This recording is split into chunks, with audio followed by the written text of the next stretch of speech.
Hello and welcome back to Shakesyear. We are still working on King Lear and the plot is thickening. Well, the secondary plot is thickening. We get to hear from Edmund the Bastard again today in Act 2, Scene 1. So what's happening, Edmund the Bastard is at his father's place, Gloucester's house, and King Lear is on his way to Gloucester's house because he kind of got kicked out of Goneril's because she wants him to get rid of half of his men, which he doesn't want to do, and he behaved very well when it came to sharing that. And Regan and her husband Cornwall are also on their way to Gloucester's place, which Edmund spun in Edgar's general direction, making Edgar think that Cornwall is coming because he's angry at Edgar because Edgar said something bad against Cornwall. Right? Cornwall? Yes, sorry, every once in a while I get the husbands mixed up. So Edmund is still busy framing his brother Edgar for being a wanted murderer or conspiring murderer of Gloucester and all these sorts of things because Edmund wants to get the inheritance. He doesn't want Edgar to get it. And there have also been rumblings that Regan and Cornwall might be going to war with Goneril and Albany. Yeah, which is probably really why Regan and Cornwall are headed to Gloucester's to try to get Gloucester on their side. So anyway, we're at Gloucester's and Edmund was setting up Edgar.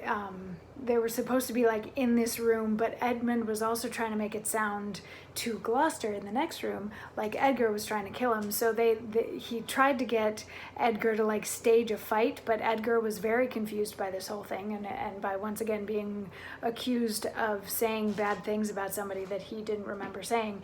So he ends up just sort of running off and Edmund's like, you know, go armed and run away and be careful because they're coming after you because Cornwall's mad at you and blah, blah, blah, blah. So Edgar goes running away and Edmund's like, all right, well, I got to make this look good. And he like wounds himself in the arm.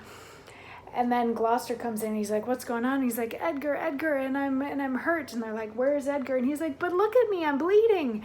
And Gloucester's like, but what is going on? And Edmund's like, well, I had to fight him I had to fight him off before he could. And Gloucester's like, before he could what?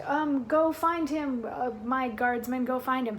And comes back to Edmund and he's like, before he could what? And Edmund replies, persuade me to the murder of your lordship.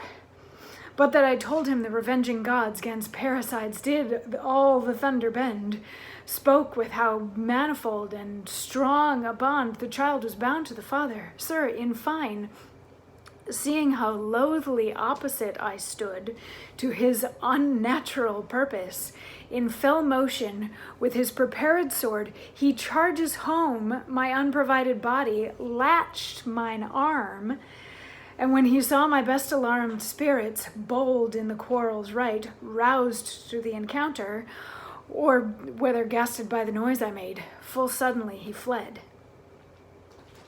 So what Edmund is saying here is that Edgar had come to try to convince Edmund to kill Gloucester so they could split the fortune, but Edmund stood his ground and was like, no, that's not the right thing to do. So Edmund charged him with his sword, Edgar charged Edmund with his sword, wounding Edmund in the arm, and then either, you know, afraid of the noises in the next room coming or the noise that Edmund made, whatever, Edgar suddenly ran away in fear.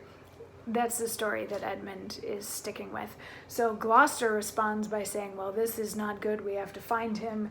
And maybe I can convince Cornwall to like put out a message that whoever finds Edgar should kill him on my behalf. And if anybody ends up hiding him or protecting him, they will also die.